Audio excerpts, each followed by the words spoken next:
네, 국민 여러분 정말 힘드시죠? 경제 살리겠다던 이명박 정권 어디 갔습니까? 재벌 대기업과 부자는 살판났고 서민 중산층 경제는 완전히 무너졌습니다. 정권 교체해야 됩니다. 오죽하면 제가 다시 경제 대통령이 되겠다고 나섰겠습니까? 경제하면 정세균입니다. 저평가 우량주는 결국 실력 발휘한다고 하는군요. 저평가 우량주 정세균에게 지금 투자해 주십시오. 대박 날 겁니다. 감사합니다. 네, 박근혜 후보를 누를 수 있어야 되겠죠. 차별성이 필요하다고 생각합니다. 첫째는 민주당다운 후보라 해야 되죠. 정통성이 있어야 됩니다. 둘째는 일 잘해서 성공한 정부를 만들 수 있는 능력이 있어야 되죠. 셋째는 통합의 리더십을 발휘할 수 있어야 되는데 이런 기준으로 보면 단연 정세균이다라고 하는 자부심이 있습니다. 지금 나라가 매우 어렵습니다. 새누리당 정권은 정권만 맡았다 하면 사고를 냅니다. 난파 정당이죠. 그런데 이제 누구를 우리가 내놓아야 되겠습니까? 이제 많은 경험이 있고 실력이 있는 사람을 내놓아야 됩니다. 조수석에 앉아있던 사람으로는 좀 곤란하겠죠. 불안하니까요. 통통배를 몰아본 사람도 안 됩니다. 능력을 검증받고 도덕성을 검증받은 그야말로 무슨 일이든지 감당할 수 있는 저 정세균이 단연 선택을 받아서 꼭 성공하는 정부를 만들고 박근혜를 누르고 싶습니다. 감사합니다. 그 손학규 후보께서는 참여정부를 실패한 정부로 규정을 하셨습니다. 저도 참여정부 사람으로 보람 있는 부분도 있었지만 아쉬운 점도 있었습니다. 민주당 대통령 후보가 되고자 한다면 지난 민주정부의 공과에 대해서 냉정하게 평가할 필요가 있다고 생각을 합니다. 참여정부가 잘못한 부분이 있다면 어떤 점이고 가장 큰 책임은 누구에게 있다고 생각하십니까? 정세균 대표께서 말씀하신 대로 참여정부의 정신과 가치, 이것은 민주당이 계승해야 될 업적이자 기본 정신입니다. 저는 민주당의 대표를 2번이나 지낸 사람으로서 국민의 정부, 참여정부의 공과는 저의 것이라고 생각하는 사람입니다. 그러나 민생경제 실패로부터는 자유롭지 못하다는 것이 제 솔직한 생각입니다. 재벌개혁이 무산됐고 비정규직이 많아지고 또 양극화가 심해지는 단초가 시작됐습니다. 부동산 가격이 폭등했습니다. 그 결과 국민의 지지를 받지 못해서 이 정권을 이명박 정부에게 넘겨주지 않을 수가 없었습니다. 이것을 누구의 책임으로 보느냐? 그것이 지금 중요한 것은 아니라고 봅니다. 중요한 것은 이 실패의 경험을 우리의 겸허한 반성의 계기로 삼아야 한다. 반성하지 않으면 안 된다, 이런 말씀. 네, 문재인 후보에게 질문하겠습니다. 정부가 지난 주말에 DTI 규제에 대해서 일부 완화를 결정을 했습니다. 아마 부동산 시장을 활성화하기 위한 것으로 이렇게 보여지는데 효과가 있겠는지, 또 LTV는 손댈 필요가 없겠는지, 앞으로 부동산 대책은 어떻게 가져가야 할 건지, 저는 그 부동산 시장의 연착륙을 위해서 하우스푸어 주택을 매입해서 임대주택으로 하자고 하는 방안을 내놨는데 여기에 대해서는 어떤 의견이신지 좀 듣고 싶습니다. 예. 참여정부 때 부동산 가격을 제때 이렇게 잡지 못한 것은 참 뼈아픈 일이었습니다. 그러나 그 DTI, 그다음에 LTV 이렇게 금융 정책을 통해서 부동산 가격을 끝내 잡을 수 있었고 그 효과를 이명박 정부가 그대로 누렸습니다. 2008년 세계 금융위기 속에서도 한국이 그 금융위기를 비껴갈 수 있었던 것은 그 금융정책의 덕분이었다고 생각을 합니다. 지금 와서 DTI 규제를 완화하는 것은 결국 은행에서 돈을 빌려서 부동산을 또 구입하라는 그런 유도책과 같습니다. 지금 가계부채 문제가 심각한 이 와중에 가계부채 문제를 더 어렵게 만들 그런 위험이 있다고 생각합니다. 제고되어야 한다고 그렇게 생각을 하고 있습니다. 지금 이제 가계부채 문제가 우리 국민들에게 지금 시한폭탄이지 않습니까? 우리 정세균 후보님은 실물 경제에 아주 밝으신데 지금 이제 가계부채 문제가 얼마나 심각한 것인지, 그리고 참여정부 때보다 얼마나 더 나빠진 것인지 앞으로 어떻게 우리가 대처를 해 나가야 될 것인지 고견 듣고 싶습니다. 네. 아마 이 가계부채가 이 나라를 크게 뒤흔들 위험이 매우 커서 저는 이 문제에 대해서 미리 철저하게 대비를 해서 다시는 그 IMF 외환위기와 유사한 상황을 맞아서는 절대 안 된다 이렇게 생각을 합니다. 우리가 이제 참여정부를 끝날 때 가계부채의 규모가 한 390조 정도 됐는데 지금 1000조가 넘었다고 하니까 엄청나게 증가한 상태입니다. 특히 이 부동산 관련 가계부채가 굉장히 많습니다. 1000조의 한 40% 정도 되죠. 그래서 저는 이 하우스푸어들 부동산 가격이 떨어져서 환매도 잘 되지 않고 그야말로 깡통으로 변질해 있는 이 문제에 대해서 대책을 세워야 된다. 그래서 하우스푸어 주택을 이 금융기관들이 사고 그것을 임대화해야 된다 하는 정책을 내놓고 있죠. 그래서 아까 제가 그런 질문을 드렸었는데 아마 충분한 시간이 없지 않을까. 마지막으로 기호 8번 정세균 후보에게 질문 드리겠습니다. 예.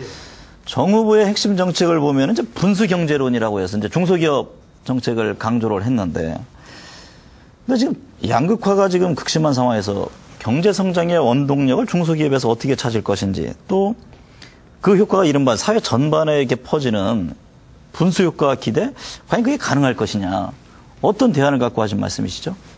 그 이명박 새누리당 정권의 낙수경제 대신 분수경제로 가면 가능합니다. 우리나라의 산업 구조가 대기업은 소수이고 또 대기업이 고용하고 있는 노동자도 소수입니다. 대부분의 90%의 노동자를 고용하고 있는 것이 중소기업이기 때문에 정부가 경제 정책을 특권 경제, 대기업 위주의 경제 정책에서 중소기업 위주의 경제 정책으로 그 기조를 바꿔야 됩니다. 그리고 또 우리 국회는 말하자면 정치권은 경제 민주화를 실천해야 됩니다. 그래서 공정한 경쟁이 가능하고 공정거래 질서가 확립되도록 필요한 법과 제도를 정비해주면 이게 이제 중소기업에 근무하는 90%의 노동자들이 좀 더 나은 분배를 받고 그들은 생산자이면서 소비자이기 때문에 그들이 더 많은 소비를 할 수 있도록 해서 경기를 진작시키면 그러면 선순환이 가능하다. 저는 이렇게 판단합니다. 네. 김두관 후보는 이제 경남지사직을 사퇴를 하고 출마를 했습니다. 그것에 대해서 깔끔하다 하는 평가도 있고 성급했다라고 하는 평가도 있는데 본인의 입장을 한번 좀 들어보고 싶고요. 저의 대표 공약이 그 사교육 폐지입니다. 저는 이제 이 사교육 문제 해결을 되게 쉽지 않다고 봐서 사교육 금지법이나 기회균등법 같은 입법을 통해서 사교육을 없애야 된다고 생각하는데 의견이 있으시죠? 저라고 편안한 세발 자전거를 두고 굳이 위험한 외발 자전거를 타고 싶었겠습니까? 사실은 우리 민주당의 총선 패배가 제가 출마하는 총선이 성공했더라면 제가 출마할 이유가 없었을 겁니다. 우리 민주당은 당권파의 오만과 독선으로 총선 승리를 헌납을 했고 우리 당의 유력 대선 주자들도 경쟁력을 보여주지를 못했습니다. 그게 제가 도지사를 중도에 그만둔 이유이기도 하고요. 특히 유신의 개성자임을 자처하는 박근혜 집권이 가시화되고 있는데 안타깝게도 이를 저지할 야권의 대선 후보들이 없다는 것이 제가 중도에 결심하게 된 이유고요. 정세균 후보께서 사교육 폐지를 공약으로 내신 거 보고 굉장히 저도 놀라고 결단력 있는 정책이라고 생각을 합니다. 저도 전적으로 동의를 하고 함께 우리 가장 젊은 우리의 희망 조경태 후보에게 질문 좀 하겠습니다. 그 영남에서 민주당 하기가 독립운동하기보다 더 어렵다. 그런데 그 척박한 부산 땅에서 3선을 했습니다. 또 아직 매우 젊습니다. 40대 초반입니다. 정말 높이 평가합니다. 그런데 지금 민주당 후보 8분 중에 4분이 영남 출신이에요. 그래서 이 과다대표 되고 있다 이런 얘기도 있는데 4명의 영남 후보 가운데 본인만의 강점, 차별성이 무엇이라고 생각하는지 홍보 좀 한번 해보세요. 감사합니다. 사실 뭐 다 괜찮은 후보이십니다만은 뭐 국회의원으로 제가 좀 3선 또 성공한 그 YS 3당 합당 이후에 3선한 의원은 제가 처음입니다. 그래서 그리고 저는 정책적인 부분이나 여러 가지 부분에서 좀 검증이 좀 되어 있습니다. 그런 점에서 이번 그 성과를 통해서 58.2%의 그 득표율로 이번에 또 당선이 되었습니다. 부산에서 민주당으로 3선을 했다는 것, 그 기적 같은 일은 물론 고 노무현 대통령님과 김대중 대통령님의 그 헌신과 희생이 없었으면 저는 불가능했다고 보고 있습니다. 저 조경태는 아까 여러 주자님들께서 말씀하셨습니다만은 이 망국적인 지역주의를 극복하고 국민 통합의 그 길을 열어가고자 합니다. 최선을 다하겠습니다. 다들 정답만 말씀하시는데 저는 우답을 좀 말씀드리고 싶습니다. 저평가 우량주 정세균을 후보로 만들면 그러면 정권교체 가능합니다. 지난 5년 동안 국민들은 이명박 대통령의 이미지에 속아서 경제 살리겠지 하고 기다려왔습니다. 그런데 결국은 실망과 좌절밖에 없는 것이죠. 그 박근혜 후보가 매우 강해 보이지만 그 이미지만 가지고는 승리할 수 없습니다. 우리가 내실 있는 잘할 수 있는 후보를 잘 만들어내면 그러면 승리할 수 있습니다. 지금 나라가 매우 어려운 지경에 처할 수 있기 때문에 이 위기를 잘 관리하고 극복해서 희망으로 만들 수 있는 경험이 있고 식견이 있는 그런 일꾼이 필요합니다.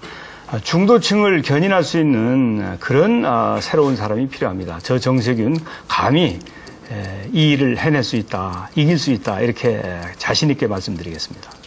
네, 국민 여러분 오늘 토론 잘 보셨습니까? 문제는 경제입니다. 저는 실물 경제를 17년 동안 익혔고요. 또 국회에 들어와서 이제 5선을 하면서 경제상임위원회에서 많은 것을 경험했습니다. 또 정부에 가서도 산업자원부 장관으로 실물 경제를 직접 지휘하고 미래에 어떻게 우리가 잘 살 수 있을까 고민한 사람입니다. 이제 저의 이런 역량을 제대로 쓸 수 있는 때가 지금 왔다고 생각합니다. 우리 국민 여러분들 모두를 위해서 정말 대한민국의 경쟁력을 높이고 선진국으로 가는 디딤돌을 꼭 제가 놓고 싶습니다. 사람이 보통은 고평가 작전주를 자꾸 생각하게 되는데 이번에는 저평가 우량주 정세균을 꼭 선택해 주십시오. 대한민국의 미래 제가 책임지겠습니다. 감사합니다.